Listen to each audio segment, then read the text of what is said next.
Hello बच्चों, बहुत बहुत स्वागत है आपका अपने चैनल कक्षा गणित में। इसमें आज आपको पढ़ना है किसी भी फलन का सेकंड डेरिवेटिव कैसे ज्ञात करते हैं, मानिए द्वितीय अवकलज कैसे ज्ञात करते हैं।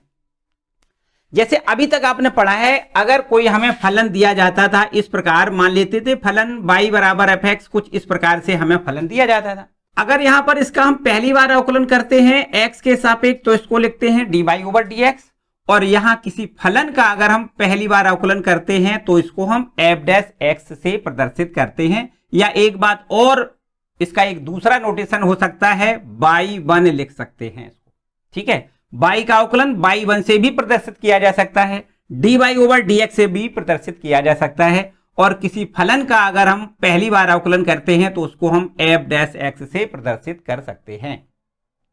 बच्चों यहां पर एक बार अवकलन करना तो अब तक आपने बहुत अच्छे से सीखा है। जो आपका पहली बार अवकलन के बाद दूसरी बार जब अवकलन करेंगे तो इसी अवकलज का आपको दोबारा से फिर अवकलन करना है, इतना आपको याद रखना है। यहां आपको लिखना होता है पुनः x के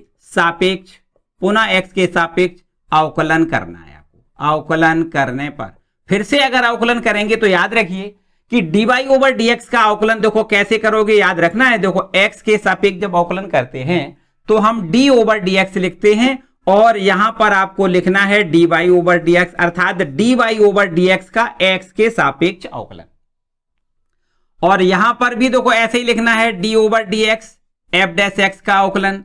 यहां आपको याद रखना है, अगर हम y1 का अवकलन एक बार फिर से करेंगे तो इसको हम दूसरा नाम दे सकते हैं, y2 दे सकते हैं। ठीक, या कभी प्रश्नों में ऐसे भी लिखा मिल सकता है y', या इसको हम y" इस प्रकार भी लिख सकते हैं। ठीक है, y" का मतलब है कि यहां पर y का द्वितीय अवकलज है ना, ये सेकंड डेरिवेटिव है। यहां y1 लिखा है, y1 भी लिख सकते हैं, और या इसको हम y2 भी लिख सकते हैं। ठीक है, y1 या y' है ना, y1 या y' लिख सकते हैं। इसी प्रकार इसको हम सेकंड डेरिवेटिव को y2 या y" द्वारा भी प्रदर्शित कर सकते हैं। देखिए इसको हम कैसे dy/dx इसको कैसे लिखते हैं, d2/dx, मतलब dy/dx का दूसरी बार जब अवकलन किया जाएगा तो याद रखिए कि इसको हम d2/dx2 लिखेंगे। फिर से एक बार समझें, dy/dx का जब एक बार x के सापेक्ष अवकलन करते हैं तो उसको हम d2/dx2 से डिनोट करते हैं।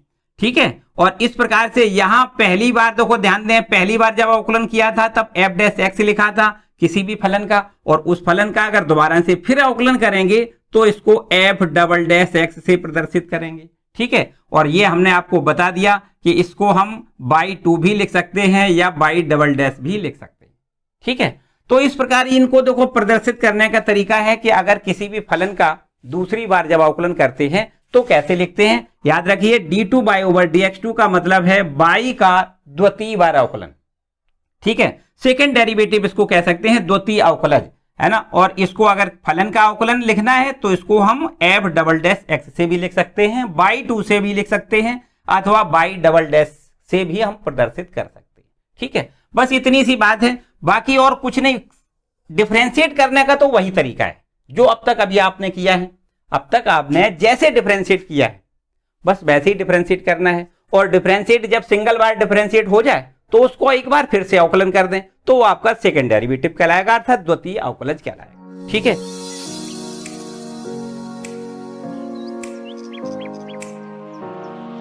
इसमें लिखा हुआ है प्रश्न संख्या 1 से 10 तक में दिए फलनों के द्वितीय कोटि के अवकलज आपको ज्ञात करना है। सेकेंड ऑर्डर डेरिवेटिव हमें यहां ज्ञात करना है। तो यहां पर देखो जो फलन दिया जाए उसको या तो हम f(x) लिख दें या y बराबर लिख देते थे, अभी तक हम ऐसे ही करते थे।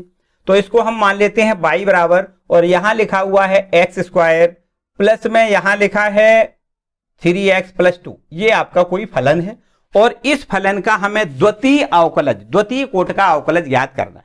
देखो कैसे करते थे, आपको पता है कि यहां पर हम x के सापेक्ष जब पहली बार अवकलन करते थे तो यहां ऐसे लिखते थे x के सापेक्ष अवकलन करने पर। ठीक, कैसे करते थे, देखो y का अवकलन y का अवकलन x के सापेक्ष हम dy ओवर dx लिखते थे, अभी तक लिखते थे वही लिखना है, कुछ भी नहीं नया नहीं करना है। यहां भी देखो इसी प्रकार d ओवर dx, यहां लिख दें x square plus 3x plus 2, ठीक है। और यहां से अब हम क्या करते हैं, इसका अलग अवकलन करना है, इसका अलग अवकलन करना है, और दो का लास्ट में तीनों पदों का मतलब अलग अलग अवकलन करना है। तो यहां लिख दें देखो d over dx x square, यहां लिख दें देखो ये 3 है, इसका हमें अवकलन नहीं करना होता है। यहां d ओवर dx x का x के सापेक्ष अवकलन हो गया, प्लस d ओवर dx यहां लिख देते हैं 2। आइए यहां देखो, यहां क्या लिख दें 2x, 2 पहले आएगा x मतलब 2x। इसके बाद यहां देखो 3x का x के सापेक्ष अवकलन, एक पता है आपको अचर का अवकलन 0 होता है। तो ये अब तक आपने यहां तक तो सीखा है कि पहली बार जब अवकलन करते हैं तो जो पहला अवकलज मिलेगा उसको हम dy ओवर dx लिखते हैं, और 2x प्लस 3 ये हमें पहली बार अवकलन करने पर ये मिलेगा, ठीक है। अब यहां पर इसका हम पुनः अवकलन करें, यहां लिख दें पुनः x के सापेक्ष, पुनः x के सापेक्ष अवकलन करने पर, अगेन डिफरेंशिएट कर दें विथ रिस्पेक्ट टू x के सापेक्ष अवकलन करने पर, अवकलन करने पर।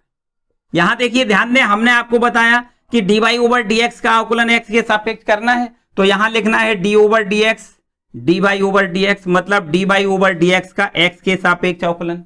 और इसी प्रकार यहां भी आपको वही काम करना है, d over dx 2x plus 3 का अवकलन करना है x के सापेक्ष। बिल्कुल सिंपल सी बात, अभी हमने आपको बताया कि जब दूसरी बार अवकलन करेंगे तब इसको हम d2y ओवर dx2 से डिनोट करेंगे, ठीक है। और यहां पर देखिए, यहां इसका अलग करना है और इसका अलग, दोनों पदों का अलग अलग x के सापेक्ष अवकलन करना है। तो देखो दो कांस्टेंट संख्या है, x का x के सापेक्ष अवकलन 1 लिखना है, प्लस ये आपका अचर है, अचर का अवकलन क्या होता है, शून्य होता है, सीधी सी बात भैया।